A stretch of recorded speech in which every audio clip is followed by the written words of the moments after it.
Today on Death to Stock, we are looking at the Bunnings YouTube for a content review. Oh my God, you've been going on about this channel forever. Let's look at it. So many years. Yeah. This is a killer example of a brand in Australia that has invested in content, right? Yeah. And it shows how you can build brand with content. So let's look how Bunnings are doing this. This is a serious YouTube channel with a serious amount of content. A lot. Give us a playlist. Look, 1,400 videos, 421,000 subscribers. So there are YouTube creators who have less subscribers than this, and it's their whole livelihood. Yeah. Right? So this is a proper amount. This is serious. Yeah, it's a proper amount of subscribers.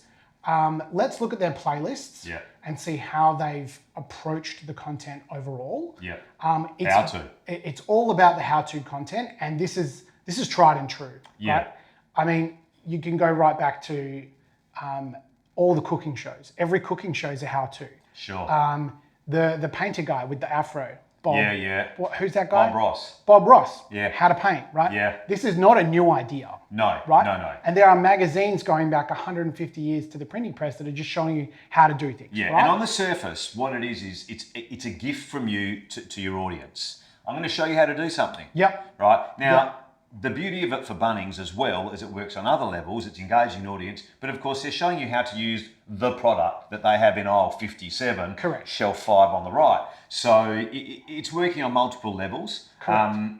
And it's especially also for their brand, which is, hey, you want to be a DIY. DIY, right? It's a DIY brand. Not only are we the DIY people that provide you with a product, we know how to use it. And here's our staff, just like in our TV ads, here's our staff showing you how to use our products. Great point. So they're not using actors. No. They're using just their everyday staff, I'm sure. Yep. And look, they've tried a few different styles as well, right? There's so been a bit around, hasn't there? the idea that... Which means they're developing it, right? Correct. They're not just doing it, it's a developing thing. And the idea that, any strategy in marketing is set in stone is silly, right? Sure. Like, I think there's a bit of that sometimes, that, we've started something, we have to do it forever. Yep. Incorrect. We don't do that with TV campaigns or radio campaigns. Like, a lot of marketing is one and done, right? Yeah. So... Talking of strategy, what's the strategy here? Why do you think they started this channel? Well, the best content initiatives are about building brand, right? It's not performance metrics. Sure. It's not about direct performance. It's not about direct ROI. It's about building brand, and every brand marketer knows this, right? Yeah. I think it's the smaller and medium businesses that can struggle to allocate resources to build brand properly. Okay. True. Okay. But you made not only that's true, but it's also them who have the most opportunity. Correct. You've made this point before that if you're a small to medium business in hardware, you could do videos like this. Correct. You can't match Bunnings ad spend. You can't match Bunnings in-store promotions. Yes. You can't match their buying power. Yes. But you can match this. It's so true. It's actually really under-discussed, like not discussed enough, the accessibility of making content, especially now that the lo-fi content It's a thing. is huge, and everyone loves lo-fi content, Sure. and it's preferred by a lot of industries and markets, right? Yeah, sure. So let's keep going. have a look at some videos. Let's have a look at what they've done here. Yeah. Like here is one day ago, how to change a toilet seat, 430 views. Okay, straight into it. Yep. A guy looking, now B-roll and graphics. Yep. Guy looking to camera, engaging me, introducing me to himself, he's showing me what he's doing. Looking at the camera. Now, me and you talk about this all the time, right? Bit of B-roll. And you're saying we can still do lo-fi with great cameras. Sure. And with a good look. Sure. And it still come out as a lo-fi authentic feel, right? And I think this is what they've done here. Wouldn't you say? I think so, exactly that, right. It's not overlit. You can see there's no not lit lightning properly, glasses. Oh, look, but there are some graphics. they've added some graphics. They're actually really showing you how to do this. It's not just a little bit of a how-to. It's like, we're going to show you all the things. There you go, tape measure.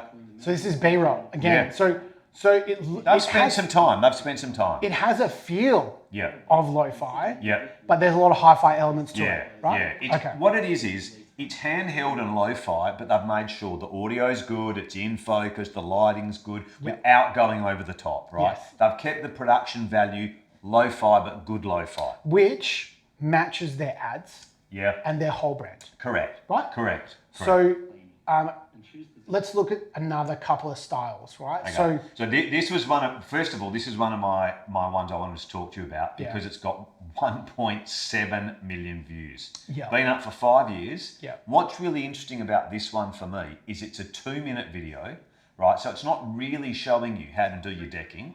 It's showing you a few little things. It's not, screw it together, right?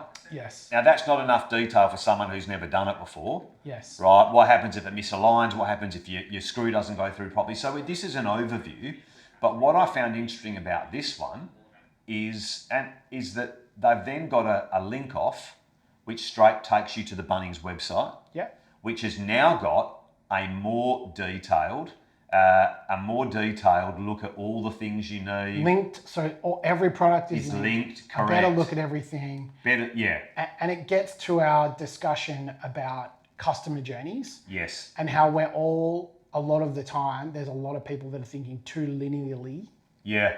Is that a word? Too straight up and down. Yeah. About customer journeys. Customer comes here, clicks that, does that. Yeah, no. That's not how it works. No. Right?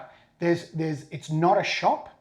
It's not a supermarket where you're like, okay, we want them to come in this entry and see these things and then go around here and buy the milk at the back and then they have to pick up these other things and then get blah, blah, blah. Right? That's the physical world. That's a physical digital way world, of thinking. different.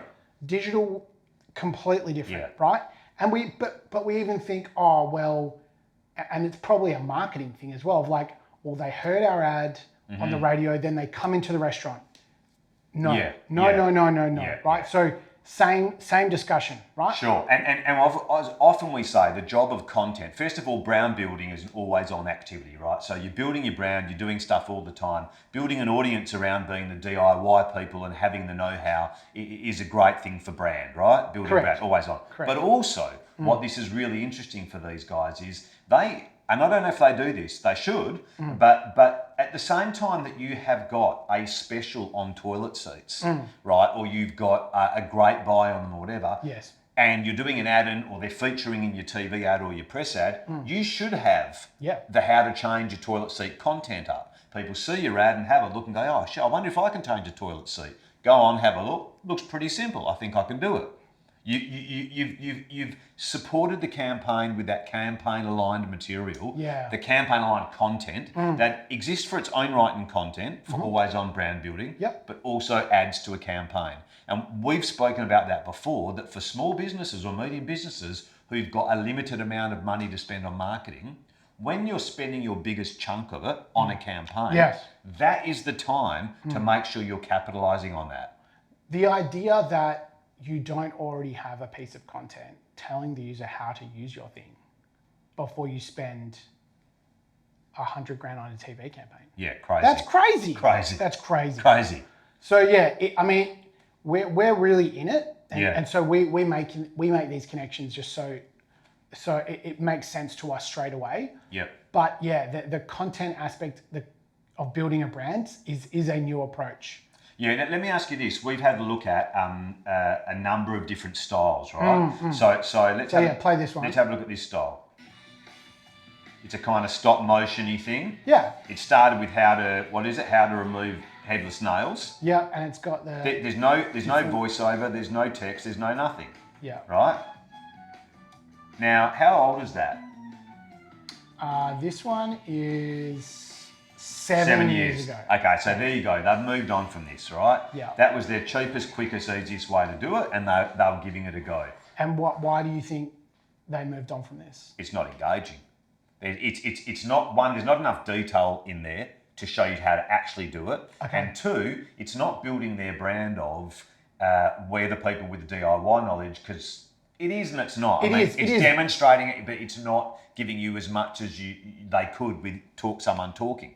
It is. I agree. It is, but it could be better. It could be better, yeah. And what TikTok has shown us, right, is that just a human being talking to a camera is so engaging and is what people want to see. Correct. So I want to show you this one, right? So this one is, have a look at this, how to hang a bike. Yep. She's not looking at camera. Yes. She's looking off to the side, right? They've tried another style there, and we saw it in, look, even when we come back to her, it wasn't a cold intro that does that. She's still doing it, right? She's still looking off to the side. They're labouring this a bit. I think that's part of her not being able to look at the camera. Okay, so let me ask you a question. Does it matter? Like, we know that if someone's looking at you and talking to you, it's more engaging. Yeah. From a content point of view, from these guys doing their channel, does it matter? Content is always good, do more content. Yes, but yes, I think it is better if you're looking at the camera. Yeah. But So, is her not looking at the camera and doing that video better than not doing it? Of course. Absolutely. Yeah. Yeah. And I think that's the point, right? A lot of the time, especially for small to medium business, these guys have got a lot of staff to choose from. There's quite a mix of them. There's not the same people over and over again. Yes. A lot of different people, which is great because you're not pinning it on one person. But you're realistic. Sometimes we're going to get someone who's not that great at looking down the barrel. Yeah. And it seems also like a stylistic choice that they've done this for a while and said, let's try it when they're not looking down the barrel. And it has a different feel, and maybe they like it, maybe they don't. Maybe some people feel better about it. So I think the point is, you don't let the limitations you have stop you from doing content, especially for small to medium businesses. Especially. You got someone in there who's not great on camera but is great with their hands. Yeah. Cool. Film them doing stuff with their hands and voice over it later. Exactly. There's a lot of ways to do it, right? Correct. There's a lot of options, and there is plenty of options without a person on camera as well. Yeah. Right. But we'll get into that another time. Yeah. Look, as much as we said these guys are doing it great, and small businesses compete with them in this space, can compete with them in this space, it doesn't mean they have to do it the same way. No. So, all right, let's recap. What are these guys doing well? Do we think they're doing a good job? Yeah, so this is an amazing example of how to build brand with content. Yeah. Right? It's one of the many marketing tools we have in the marketing, cupboard. Yep. And the marketing mix, but at this scale, 1,400 videos over a long period of time, incredible. What it shows is they're prepared to invest in content as part of their marketing mix. Yeah. We know they're throwing money at TV ads and press ads and radio, and they're committed to building a following, an audience, a brand via a YouTube channel of content. And we always say it's not just about building an audience. Yeah. Right? It's about engaging your current audience. Correct. Right? And when you're Bunnings, that is most of Australia. Like, that's most of Australia, right? So they might not even be that worried about new audience. Yeah. Right? I'm sure they are. But just engaging the masses who already come to Bunnings all the time is probably more important, I think, from a Bunnings brand point of view. What do you reckon their metric is for testing if this is important? Views.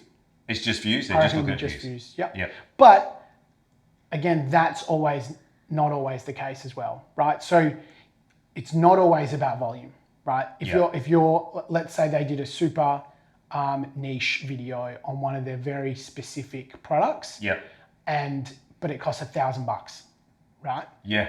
And that video increases conversion over the 5 years, and sales have gone up of that $1,000 thing, and they made one video. Yep.